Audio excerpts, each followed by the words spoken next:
So I created Fidget 360 originally from selling fidget spinners to kids in my high school. I'm someone with like really bad ADHD, so I was looking online for other alternatives to help me like in class, and I found people selling these things called fidget spinners online. However, there was no company making them, so we went through trial and error, ended up building out a pretty cool sample, and then kind of just took it off from there.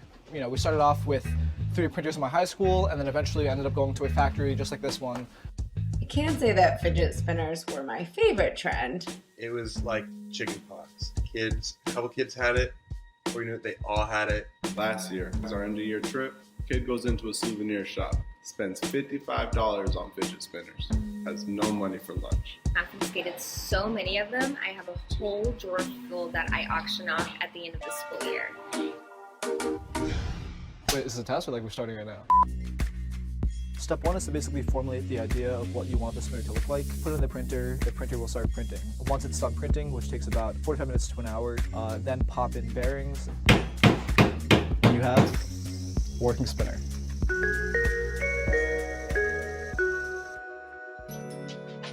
We started to find out about competitors when our friends would tag us in posts that competitors would make. It felt good because, if people are copying what you're doing, you're doing something right.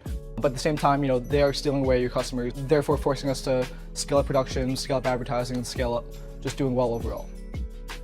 Basically, when you're a 17-year-old kid, doing 5 to 10K a day in sales, you don't really think, what can I do to make 15K, 30K, 100K a day? You're kind of stuck in the mindset of saying, that's a ton of money, let me stay with that. The biggest failure was basically thinking that I was doing really well, but then in reality, I could have been doing much better. We started at a point where we realized that we weren't as profitable as we wanted to be. Basically, in the beginning, we'd run $20 ads and get, $2,000 on our return on investment, which is extremely good for, basic marketing. But then we got to a point where we started to be break even / losing money. So at that point, we knew that, this trend may just die out and we have to pivot towards something else.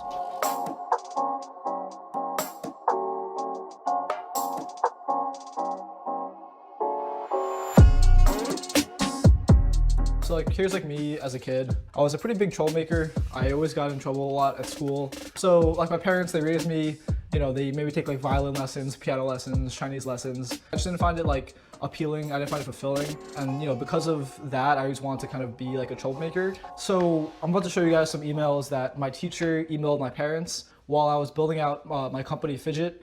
Alan received a D the first quarter and he barely earned that. So far this quarter, he has not handed in his poem, 0 out of 30, or his Google Plus assignment, 0 out of 30, and his first 2 quiz scores are 4 out of 50. So far in the quarter, he has earned 12 out of 150 points. At the end of the email, he wrote, he does appear more concerned with other endeavors than school right now.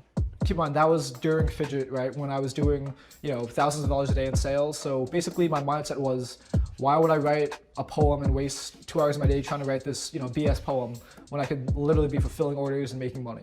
So I would say probably when I was in 7th or 8th grade, I was diagnosed with ADD. There's a big stigma around it where they think that you're different than everyone else, which is a bad thing. But in a lot of ways, ADHD and entrepreneurship go really well hand in hand. You have to do a lot of stuff on a daily basis and not just kind of focus on one thing. Studies show that ADHD people have more potential of being creative and also to follow through in a way that they have so much energy. At the end of the day, if you're doing what everyone else does and you're being normal like everyone else, getting good grades like everyone else, you're going to end up like everyone else. So if you're different and you think that you could do better, you should always just go for it.